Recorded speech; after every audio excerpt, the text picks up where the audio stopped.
우리의 삶에는 언제나 다양한 모양의 시험이 있습니다. 어떤 시험은 언제 끝날지 알지 못하는 답답함과 고통 속에서 긴 인내의 시간을 보내야 할 때도 있습니다. 안타까운 것은 그러한 시험 속에서 헤어나오지 못하고 방황하는 성도들도 참 많다는 사실입니다. 제가 극동방송 소망의 기도를 섬기다 보면 여러분 그 기도 제목에서부터 이분이 지금 시험 속에서 빠져나오지를 못하고 영적으로 방황하고 있구나라는 게 그냥 기도 제목에서 느껴지는 경우도 있습니다. 그냥 그 시험에 아예 푹 빠져 있는 것이죠. 그러면 너무너무 안타까운 것이죠. 그러면서도 그러면서 그렇게 시험 가운데 있는 분들의 어떤 말이나 행동을 보면 이분 안에 하나님을 믿는 믿음이 없구나라고 느껴질 때가 있어요.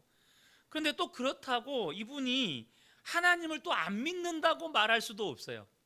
그러니까 하나님을 믿는 믿음도 없는 것 같은데 또 이게 또 하나님을 안 믿는다고 말하기도 애매한 그런 어중간한 상태에 머물러 있는 경우가 여러분 의외로 많습니다. 그렇게 보면 지금 우리가 시험 가운데 있는 것이 문제가 아니고 그 시험을 감당할 믿음이 없는 것이 문제라는 사실을 알게 됩니다. 여러분, 예수님을 믿는다는 것은 무엇입니까? 이제는 우리가 이 땅을 살아가면서 경험하는 모든 먹고 입고 사는 문제, 나아가서 모든 근심과 염려에서 구원받았다는 뜻입니다. 분명히 예수님께서는 수고하고 무거운 짐진 자들아 다 내게로 오라, 내가 너희를 쉬게 하리라 라고 말씀해 주셨거든요. 그럼 예수를 믿는다면 그 수고하고 무거운 짐 다 주님께 맡기고 주님 안에서 참된 평안과 쉼을 얻어야 되는데 그렇지 못하는 경우가 너무 많다는 거죠. 여러분, 우리에게는 우리를 먹이시고 입히시고 살리시고 구원하신 하나님 아버지가 계십니다. 그것도 독생자 예수 그리스도를 십자가에 내어주시기까지 우리를 사랑하신 아버지가 계십니다. 그러므로 예수 믿는 성도는 어떤 문제나 고난 때문에 절대 망하지 않습니다. 하나님 아버지께서 절대 우리를 망하도록 내버려 두지를 않으세요. 그런데도 우리가 많은 성도들이 어떤 삶의 문제나 어려움 때문에 무너진다. 그 이유가 뭘까요? 그 하나님을 온전히 신뢰하지 못하고 또 수고하고 무거운 짐들을 하나님께 온전히 내어 맡기지 못하고 있기 때문인 것이죠. 여러분, 성경은 우리의 원수 대적 마귀가 굶주린 사자와 같이 삼킬 자를 두루 찾아다닌다고 말씀하십니다. 그래서 여러분, 사자가 굶주려서 사냥을 할 때 주로 어떤 대상을 공격하죠? 약한 대상을 공격합니다. 마귀도 언제 우리를 공격할까요? 우리가 약할 때 공격합니다.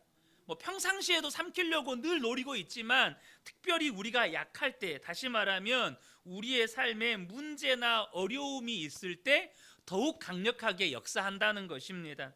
왜냐하면 그때가 우리를 무너뜨리기 쉬운 때이기 때문에 그렇습니다. 그렇게 역사하는 마귀의 목적은 뭘까요? 우리의 믿음을 흔들어서 하나님을 의심하게 하는 것입니다. 하나님의 존재를 의심하고 하나님의 사랑을 의심하고 하나님의 함께 하심을 의심하고 하나님의 축복과 하나님의 나라를 의심하게 만듭니다. 그렇게 하나님을 의심하면 무슨 일이 일어납니까? 하나님의 말씀을 붙잡지 못하게 된다는 것이죠. 그렇게 되면 결국에는 나만 유난히 힘들고 나만 이렇게 어려운 일을 겪는 사람이라고 생각하게 만드는 자기 연민에 빠지게 만듭니다. 결국에는 하나님으로부터 버림받았다는 깊은 좌절과 낙심 가운데 빠져 들어가게 되는 것이죠. 그러면 여러분, 결국 모든 삶의 문제나 어려움은요, 그 핵심이 믿음의 싸움이라는 것을 아셔야 합니다. 어떤 어려움도 그 핵심은, 어떤 문제도 그 핵심은 결국에는 믿음의 싸움이에요. 그러므로 여러분, 우리가 어떤 시험이나 어려움이 올 때 반드시 결단해야 하는 것이 하나가 있는데 뭐냐면 나는 결코 마귀가 의도한 대로 반응하지 않겠다. 나는 절대 마귀가 나를 이끄는 대로, 마귀가 역사하는 대로 반응하지 않겠다. 그렇게 결단하셔야 된다는 거예요. 더 적극적으로 하나님 앞으로 나아가야 한다는 것입니다. 그래서 우리가 어려움이나 문제가 있을 때 가장 어리석은 선택이 뭐냐? 기도를 쉬는 겁니다. 예배를 등한시하는 거예요. 말씀을 멀리하는 것입니다. 그러니까 어려움인 이 어떤 시험이나 문제든 핵심은 믿음의 싸움인데, 그때 우리가 가장 어리석은 선택을 하는 게 뭐냐면 기도하는 걸 쉬고 예배 드리는 걸 쉬고 하나님 말씀 앞에 서는 걸 쉬어버리는 것. 그것은 우리로 하여금 안 그래도 힘든데 먹는 것까지 안 해버리는. 여러분, 우리가 병들면 흔히 말해서 잘 먹어야 된다 그러잖아요. 잘 먹어야 병마와 싸우죠. 잘 먹어야. 근데 기도를 쉬고 예배를 쉬고 말씀 보는 걸 쉬면 어떻게 됩니까? 우리가 싸워야 되는데 영양소가 없는 거예요. 먹는 게 없는 거예요. 굶주리고 어떻게 싸웁니까? 우리에게는 모든 순간에 믿음의 눈이 필요하지만 그 어느 때보다 우리에게 믿음의 눈이 열려야 하는 순간이 언제냐면 바로 어떤 문제나 어려움이 있을 때입니다. 특별히 오늘 본문의 말씀은 우리가 그런 문제나 어려움을 만났을 때 반드시 붙잡아야 하는 말씀입니다. 고린도전서 10장 13절 다시 한번 보겠습니다. 사람이 감당할 시험 밖에는 너희가 당한 것이 없나니 오직 하나님은 미쁘사 너희가 감당하지 못할 시험 당함을 허락하지 아니하시고 시험 당할 즈음에 또한 피할 길을 내사 너희로 능히 감당하게 하시느니라. 여러분, 이 말씀은 하나님의 약속입니다. 여러분, 이 말씀대로라면 우리는 감당하지 못할 시험이 없다는 것입니다. 하나님은 절대 우리가 감당하지 못할 시험은 안 주신다는 거예요. 그리고 무엇보다 시험 당할 때에는 피할 길을 내셔서 능히 감당하게 하신다는 것입니다. 이 약속의 말씀이 선포되었습니다. 성경에 기록되었고 우리에게 선포되었습니다. 그렇다면 우리가 이제부터 할 일은 뭐냐면 이 약속의 말씀을 붙잡는 것입니다. 하나님이 아무리 놀라운, 아무리 축복의 약속의 말씀을 주셔도 우리가 믿음으로 붙잡지 않으면 이 말씀은 내게 아무런 유익을 주지 못합니다. 여러분, 우리가 아무리 고급 식당에 가서 내 앞에 진수성찬이 차려져 있으면 뭐합니까? 내가 그걸 먹어야죠. 내가 그걸 먹어야 맛을 알고 내가 그걸 먹어야 그 맛이 주는 기쁨을 누리죠. 하나님이 아무리 놀라운 약속의 말씀을 주시면 뭐합니까? 내가 문제를 만나고 어려움을 만나고 시험을 만났을 때 내가 이 약속의 말씀을 붙잡지 않으면 그 시험을 감당케 하시는 하나님의 놀라운 은혜를 우리는 결코 경험할 수가 없다는 것입니다. 우리가 이 말씀을 정말 믿음으로 붙잡게 될 때 여러분, 우리의 삶에 어떤 문제나 어려움이 찾아왔어요. 내가 그 약속의 말씀을 정말 붙잡고 있다면 무슨 생각이 듭니까? 하나님이 내가 감당할 수 있으니까 이 시험을 주셨겠구나. 여러분, 이 생각이 들지 않겠습니까? 하나님께서 피할 길도 주시겠구나. 여러분, 이 생각이 들지 않겠어요? 그러면 나는 이 문제를 감당할 수 있다. 이렇게 받아들여지는 것입니다. 여러분, 이것이 그렇게 이 말씀을 붙잡고 우리 속에서 그런 생각이 들어진다면 당장 그 문제가 주는 스트레스나 압박감이 대폭 줄어드는 거예요. 이건 내가 감당할 수 있는 시험이다. 이건 내가 죽었다 깨어나도 감당 못할 시험이다. 여러분, 어떻겠습니까? 다른 거예요. 그 문제를 대하는 내 마음 상태가 완전히 다르고 그 문제 앞에서 내가 경험하게 될 은혜의 정도가 완전히 다른 거예요. 실제로 여러분, 코로나 때 많은 사람들이 대한민국도 코로나 때 정말 백신 이렇게 예방 엄청난 선진국의 면모를 보여줬지만 여러분, 이 코로나로 인해서 얼마나 많은 사람들이 스트레스를 받았습니까? 정말 많은 교회들뿐만 아니라 많은 사람들이 이 코로나 시국에 엄청난 스트레스를 받았습니다. 그러니까 코로나도 무섭지만 그 코로나보다 더 무서운 건 이 그 팬데믹이라고 하는 상황 가운데에서 너도 나도 겁먹고 정말 조금이라도 무슨 일이 있으면 다 마스크 팍팍 쓰고 사람들 거리 이렇게 막 거리 유지하고 그렇게 스트레스를 받았던 것이 우리에게 더 많은 압박감으로 다가왔지 않습니까?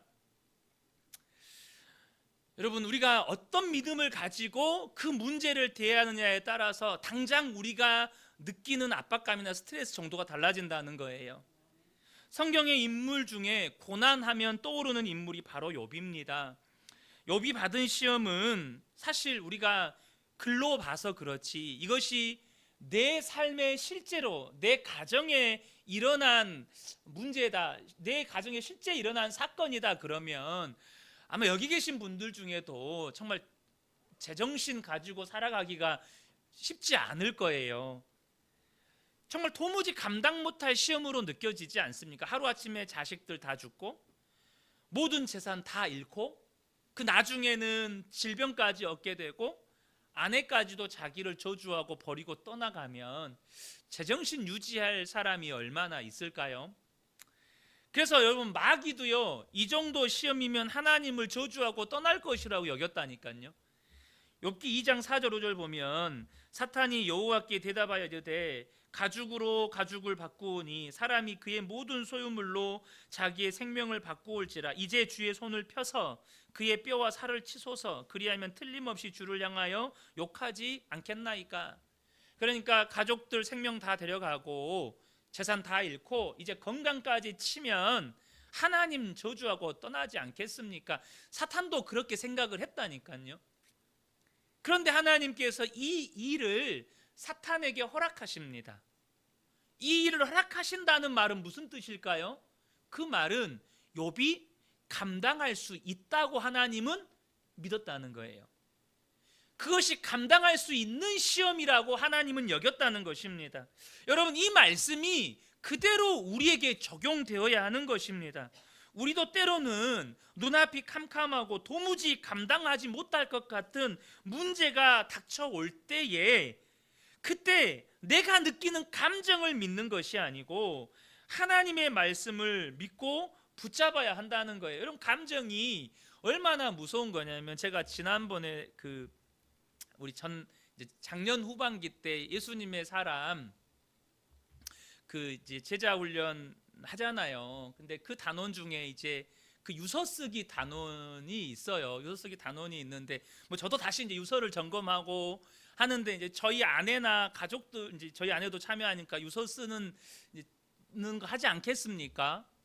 근데 내가 죽었다는 생각을 하면 그렇게 이제 뭐 이렇게 괜찮은데 아내가 먼저 죽었다는 생각에 제가 순간 이렇게 나도 모르게 감정이입이 확 되는 거예요. 이게 순간 감정이입이 확 되는데 와, 그 답답함과 그 감당할 수 없는 그 압박감이 순간 저를 사로잡는 거를 생각만으로 이게 감정이입이 되니까 그런 생각만으로도 저한테 엄청난 압박감을 주는 거예요.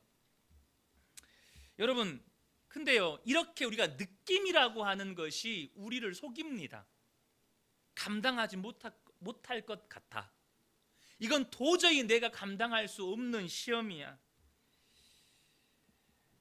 여러분, 그때 저와 여러분이 그 느끼는 느낌을 혹은 감정을 믿는 것이 아니고 하나님의 말씀을 붙잡고 믿어야 한다는 거예요.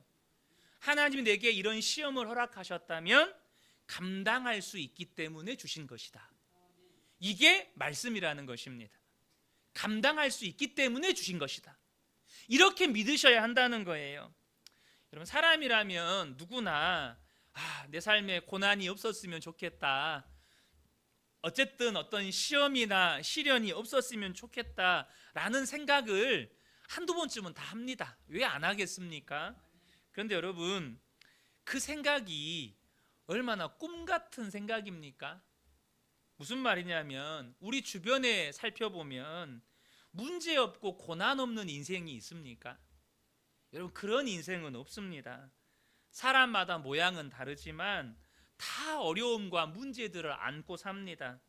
그 말은 하나님이 우리에게 그런 문제나 어려움을 허락하셨다는 이야기예요. 누구도 예외 없이 모양은 다를 수 있는데 모두 다 문제나 고난이나 아픔을 안고 살아요. 그 말은 하나님이 허락하셨다는 뜻이라니까요. 그러면 왜 하나님께서 믿는 우리에게 그런 문제나 어려움을 허락하십니까? 그것은 바로 우리의 믿음이 자라야 하기 때문입니다. 이것을 반대로 이야기하면 우리의 삶에 문제나 어려움이나 시험이 없으면 우리의 믿음은 자라지 않는다는 말입니다.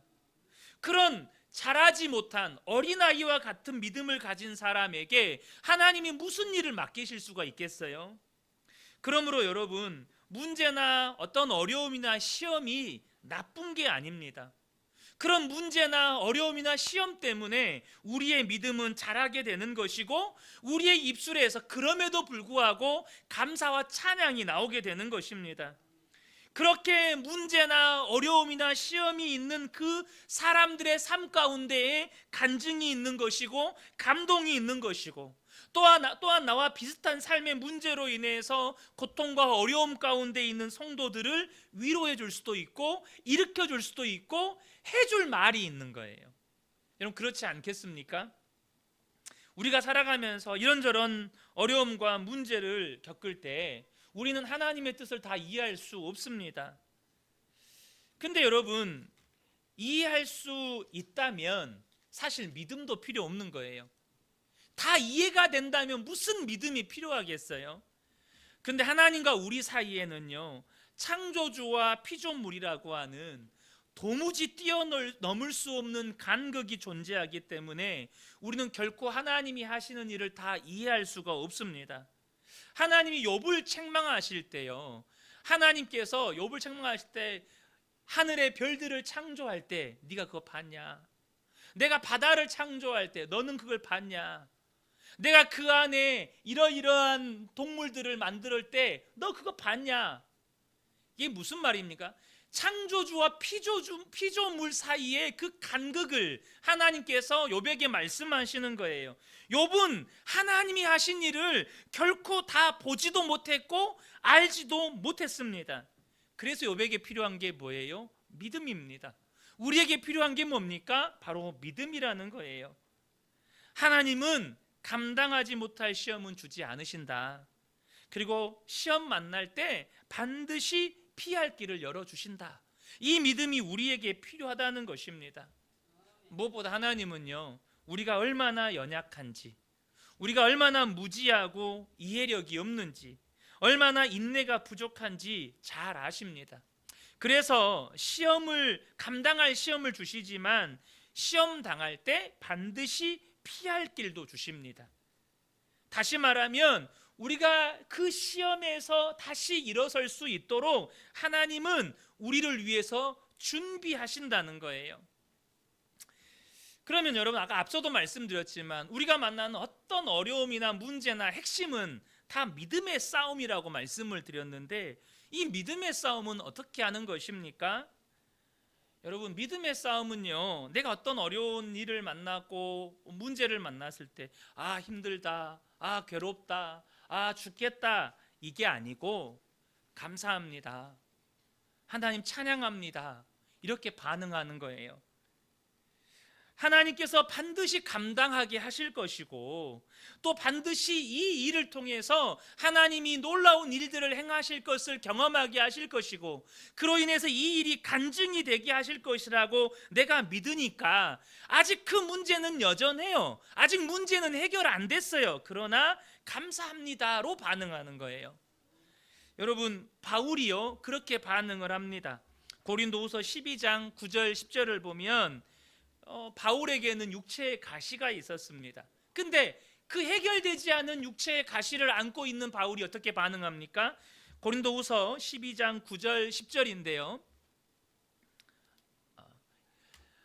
나에게 이르시되 내 은혜가 내게 족하도다. 이는 내 능력이 약한 데서 온전하여짐이라 하신지라. 그러므로 도리어 크게 기뻐함으로 나의 여러 약한 것들에 대하여 자랑하리니 이는 그리스도의 능력이 내게 머물게 하려 함이라. 그러므로 내가 그리스도를 위하여 약한 것들과 능욕과 궁핍과 박해와 곤고를 기뻐하노니 이는 내가 약한 그때의 강함이라. 여기 보시면 사도 바울이 아직 문제가 해결이 안 됐어요. 문제가 해결이 안 됐는데 뭐라고 돼 있냐면 기뻐하고 자랑하고 또 기뻐한대요. 여전히 그에겐 육체의 가시가 있는데 기뻐하고 자랑한다는 거예요. 그 이유가 무엇입니까? 사도 바울은 하나님께서 자신의 몸에 약함을 주신 하나님의 뜻을 알게 됐습니다. 그게 무엇입니까? 자신의 약함으로 인하여서 하나님을 더욱더 의지하게 되니까 하나님의 능력이 더욱더 자신을 통하여 온전하게 드러나게 된다는 거예요. 그러므로 오히려 그는 자신의 약함이 이제는 기쁨이 되고 자랑이 되었다는 것입니다. 이것이 믿음이라는 거예요. 이것만이 아닙니다. 빌립보 교회에 무슨 일이 있었냐면 사도 바울이 이 빌립보서는 감옥에 이렇게 로마에 갇혀 있을 때 쓴 옥중서신이잖아요. 그런데 빌립보 교회 안에 있는 거짓 교사들이 사도 바울이 빌립보 교회 성도들에게 인정받고 존경받는 것에 대해서 시기심이 일어나서 사도 바울이 감옥에 갇혔는데 그 감옥에 갇힌 것을 막 기뻐하고 좋아했다는 거예요.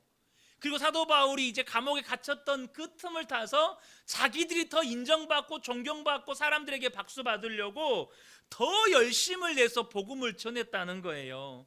여러분, 만약에 여러분이 어떤 사고가 나서 뭐 다리가 부러졌다거나 혹은 어디가 크게 다쳤어요. 근데 모 집사가 여러분이 다쳤다는 이야기를 듣고 너무너무 좋다고 쌤통이라고 그 양반 잘 돼버렸다고 막 그렇게 여기저기 소문 퍼뜨리고 다니면서 이참에 내가 그 사람보다 더 인정받겠다고 교회에서 열심히 봉사하는 거예요. 그 이야기를 내가 들었어요. 그럼 여러분 어떠실 것 같으세요? 퇴원만 해봐라. 내가 퇴원만 해봐라. 내가 가만히 두나. 근데 사도 바울이 어떻게 반응을 하냐면 빌립보서 1장 18절을 보면 그러면 무엇이냐 거칠애로 하나 참으로 하나 무슨 방도로 하든지 전파되는 것은 그리스도니 이로써 나는 기뻐하고 또한 기뻐하리라. 얼마나 놀랍습니까? 내가 지금 사고가 나가지고 다리가 부러져서 수술할 판인데 그거 쌤통이라고 막 교회에서 막 소문 퍼뜨리고 다니고 내가 평상시 그 사람보다 훨씬 더 잘났는데 내가 이참에 보여준다고 막 큰 소리 쳐가면서 그분의 이야기를 들었는데 오히려 열심히 교회를 섬기니까 얼마나 교회에 좋은 일이냐 이랬다는 거예요. 여러분, 믿음의 수준이 다른 겁니다. 믿음의 깊이가 완전히 다른 거예요. 여러분, 믿음은요 이렇게 위기의 때에 시험의 때에 빛을 발하게 되는 것입니다.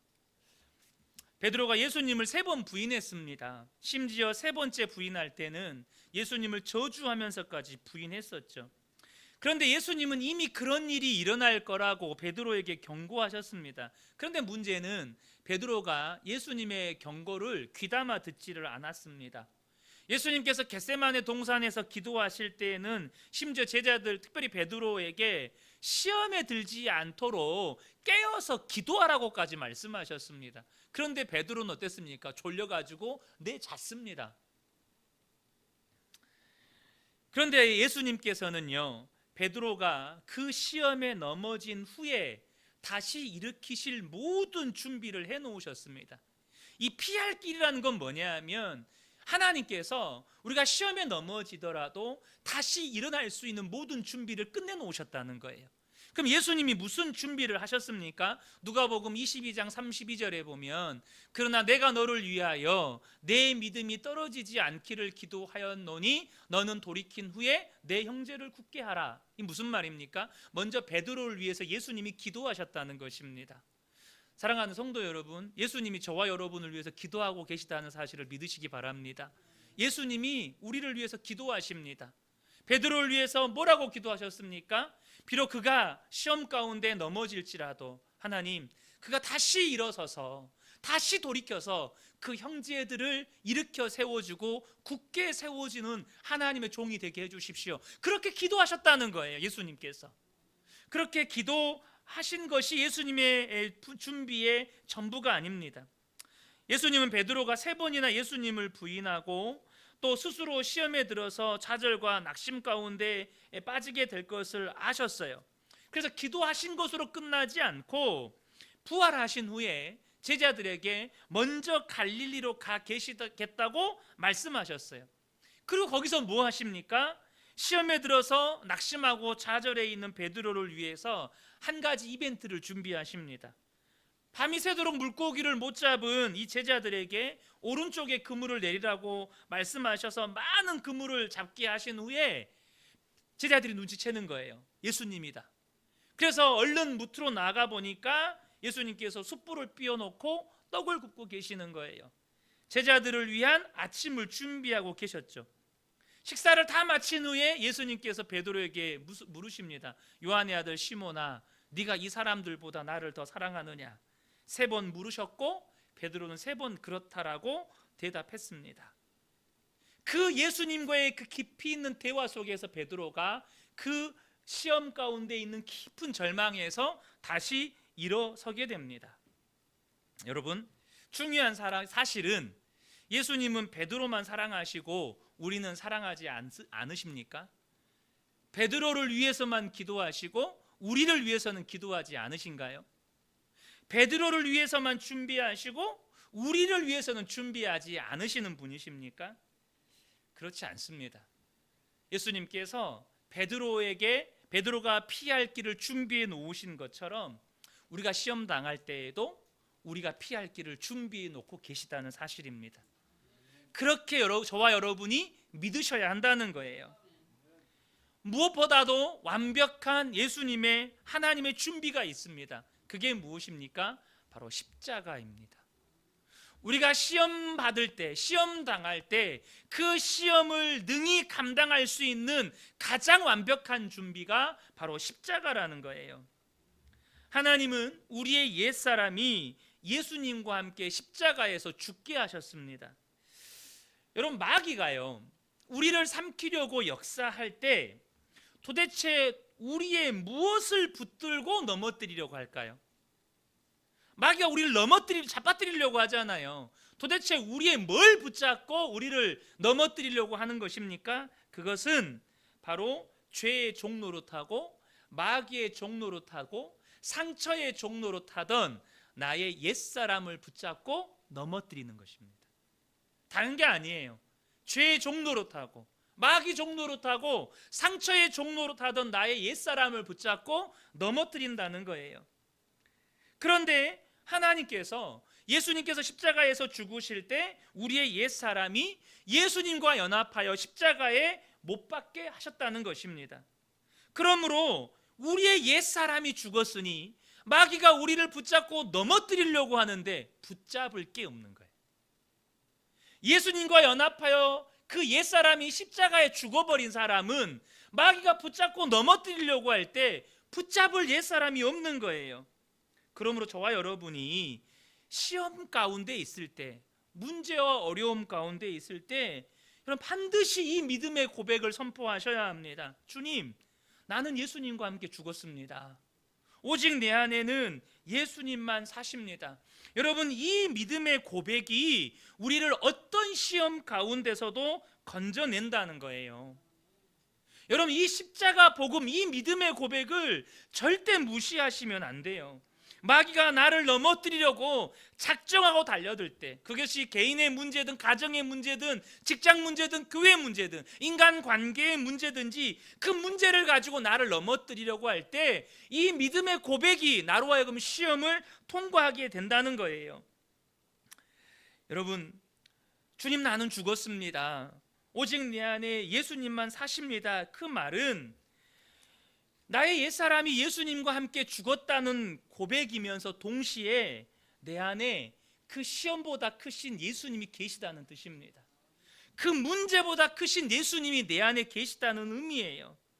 여러분, 내 안에 계신 예수 그리스도, 이것이 얼마나 놀라운 능력인지 저와 여러분이 분명히 아셔야 합니다. 내 안에 계신 예수 그리스도, 이것은 성도의 모든 것입니다. 내 안에 계신 예수 그리스도. 요한일서 5장 18절을 보면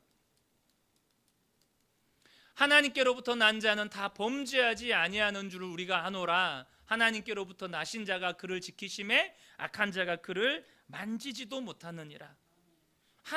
예수님이 우리 안에 계심으로 인하여 여러분 마귀가 우리의 삶에 역사할 수 없다는 거예요. 문제는 내가 그것을 믿고 붙잡아야 한다는 것입니다. 내가 믿음으로 붙잡지 않으면 하나님도 아무것도 하실 수 없어요. 왜 많은 성도들이 사랑하는 성도들 사이에서 혹은 가족들 사이에서 시험에 들까요? 그것은 예수님으로 인해서 행복하지 않기 때문입니다. 그래서 자꾸 사람에게서 안정과 평안을 얻으려고 하고, 사람에게 인정받으려고 하고, 사람으로부터 행복과 만족을 얻으려고 하고, 자꾸 사람을 의지하려고 하니까 사람에게 뭔가를 요구하게 되는 거예요. 내가 원하는 뭔가를 요구하게 돼요. 그런데 사람은 완전하지 못합니다. 내가 요구하는 것을 절대 다 채워줄 수 없습니다. 그러니까 나중에는 어떻게 돼요? 배신당했다, 억울하다, 어떻게 사람이 그럴 수 있느냐, 이렇게 되는 겁니다. 내 생명이신 예수님이 내 안에 계셔서 나에게 진정한 기쁨과 평안과 만족을 주신다는 것을 깊이 체험하고 믿음의 눈이 분명하게 열리고 나면 어떤 사람이 나를 배신했을 수도 있고 상처를 줄 수도 있고 만족시켜주지 못했을 수도 있어요. 그러나 그것이 문제가 안 됩니다. 예수님이 진짜 나의 생명이시면, 정말로 예수님이 내 안에 살아계신 나의 하나님이 분명하면 사람이 나에게 어떤 아픔을 주고 상처를 줘도 아프지 않다는 말이 아닙니다. 상처 안 받는다는 말이 아니에요. 그러나 그것이 나에게 문제가 되지 않는다는 거예요. 저 역시 목사지만 부끄럽게도 이것을 늦게 깨달았습니다. 사람을 신뢰했고 의지했고 또 인정받으려고 했고 또 그것으로 목회자로서 성공하려고 했던 그런 제 속마음이 있었습니다. 그러다 보니까 13년 부교육자 생활을 마치고 교회 개척을 했는데 제 안에 가득 차 있는 생각이 뭐냐면 배신당했다, 버림받았다, 억울하다, 어떻게 그럴 수가 있나, 이런 생각과 상처로 가득 차 있는 거예요. 그러나 제가 나는 죽고 예수로 사는 십자가 복음에 눈을 뜨고 난 후로부터 이 모든 상처의 생각으로부터 자유하게 됐습니다. 제가 우리 성도님들께 분명하게 말씀드릴 수 있는 건 그 시험과 상처 속에서 저의 믿음은 자랐다는 것입니다. 저는 자랐습니다. 그 상처 속에서 좌절하고 낙심하고 분명히 방황했던 시기가 있었어요. 그러나 나는 죽고 예수로 사는 십자가 복음 때문에 저는 자랐습니다. 우리가 어떤 어려움을 만나든지 그 모든 문제의 해답은요, 우리가 내 안에 계신 예수님과 연합하는 것입니다. 내 안에 계신 예수님과 하나가 되는 거예요. 나는 죽었다고 고백하고 오직 예수로 산다고 고백하고 그 십자가 복음이 내 삶의 실제가 되면 주님은 모든 문제를 풀어내십니다. 그것이 가정 문제든 직장 문제든 교회 문제든 개인의 상처 문제든 또 건강 문제든 하나님은 우리를 반드시 그 모든 시험 가운데서 건져내십니다. 특별히 예수님께서 베드로가 그런 좌절과 절망 가운데서 있을 때 거기에서 벗어나게 하려고 하셨던 질문이 뭐였습니까? 핵심은 네가 나를 사랑하느냐 였습니다. 베드로의 대답은요, 네 주님, 제가 주님을 사랑합니다 였습니다. 분명히 베드로는 예수님을 배신했던 과거가 있어요. 그래서 주님을 사랑한다고 말하기 너무 부끄럽지만 그렇다고 주님을 사랑하는 마음이 없는 것도 아니에요. 그 사랑하는 마음이 온전하다고 말할 수는 없지만 주님을 사랑하는 마음이 없는 것도 아니에요. 그래서 베드로는 예수님을 사랑한다고 고백했어요. 여러분, 이 고백이 정말 중요합니다. 그 세 번의 고백이 베드로를 그 깊은 좌절과 절망 가운데서 다시 일으켜 세운 것입니다. 여러분은 평상시에 무엇을 고백하면서 사십니까? 결국 내 안에 정말로 나는 죽고 예수로 산다고 믿고, 그래서 나는 죽었습니다, 내 안에는 오직 예수님만 사십니다. 그런데 우리 안에 베드로 같은 마음이 있지 않아요. 온전하지는 않아요. 그러나 주님을 사랑하는 마음이 있어요. 온전하다고 말하지는 못하지만 주님을 사랑하는 마음이 있어요. 그래서 주님, 저는 주님을 사랑합니다. 저는 예수님이면 충분합니다. 나는 예수님 한 분으로 만족합니다. 그 고백이 베드로를 다시 일으켜 세웠다는 거예요. 그래서 저와 여러분이 어떤 문제 앞에, 시험 앞에서, 시험 가운데 있을 때 그 지금 내 입술에서 무엇을 고백하고 있는지를 보셔야 돼요. 유명한 다윗의 고백이잖아요. 여호와는 나의 목자시니 내게 부족함이 없으리로다. 시편의 절반에 가까운 시편이 다윗의 노래고 다윗의 고백이잖아요. 그 말은 다윗이 평상시에 얼만큼 하나님을 향한 많은 사랑의 고백을 드렸다는 것을 우리가 짐작해 볼 수 있는 거예요. 여호와는 나의 목자시니 내게 부족함이 없습니다. 이 말이 무슨 말입니까? 나는 예수님이면 충분합니다. 예수님이면 나는 충분합니다. 여러분, 그러한 다윗의 고백이 있었기에 하나님은 다윗의 삶을 책임지셨습니다. 여러분, 저와 여러분이 주님, 나는 죽었습니다. 오직 내 안에는 예수님만 사십니다. 나는 그 예수님을 사랑합니다. 그 예수님이면 나는 충분합니다. 이 고백이 분명하다면 주님은 저와 여러분의 삶을 책임지십니다.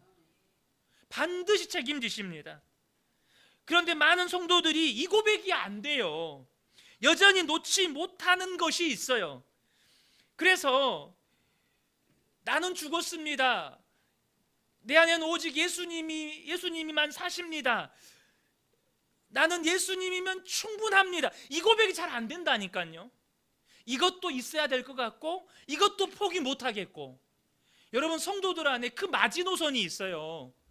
이것도 있어야 될 것 같고 이것은 진짜 포기 못할 것 같고, 예수님이면 예수님 한 분으로 충분히 안 된다니까. 여기서 못 나가는 거예요. 사랑하는 성도 여러분, 저와 여러분이요, 주님, 나는 죽었습니다. 오직 예수님으로 나는 충분합니다. 이 고백이 분명해지면 주님은 우리의 삶을 책임지십니다. 그리고 우리가 어떤 시험을 만나든 어떤 문제를 만나든 그것이 살 길이고 그것이 피할 길입니다. 오늘 말씀을 종합하면 우리가 어떤 문제나 어려움을 만났을 때 힘들다, 죽겠다, 못 살겠다, 여기서 이제 나는 끝이구나, 이게 아니라 진짜 시험은, 여러분, 믿음의 핵심은 믿음의 싸움이라는 거예요. 지금 내 입술의 말이 지금 여러분의 믿음입니다. 그래서 주님 분명히 말씀하셨습니다. 감당 못할 시험 안 준다. 반드시 시험 만날 때 피할 길을 예비해 놓았다. 그러면 그 말씀 분명하게 믿고 이제 십자가, 가장 완벽한 준비이신 그 십자가 복음을 여러분 믿음으로 선포하시라는 거예요. 그러면 주님이 반드시 저와 여러분의 삶을 책임지십니다. 반드시 살 길을 내십니다. 그래서 저는 우리 근혜교회 모든 성도님들이 시험이 있어요. 그럼 시험이 끝나면 믿음이 성장해 있는 거예요. 너무나도 멋진 믿음의 사람으로 내가 변화되어 있는 거예요. 이 놀라운 은혜가 우리 모든 성도님들께 함께 하시기를 예수님의 이름으로 축복합니다. 아멘.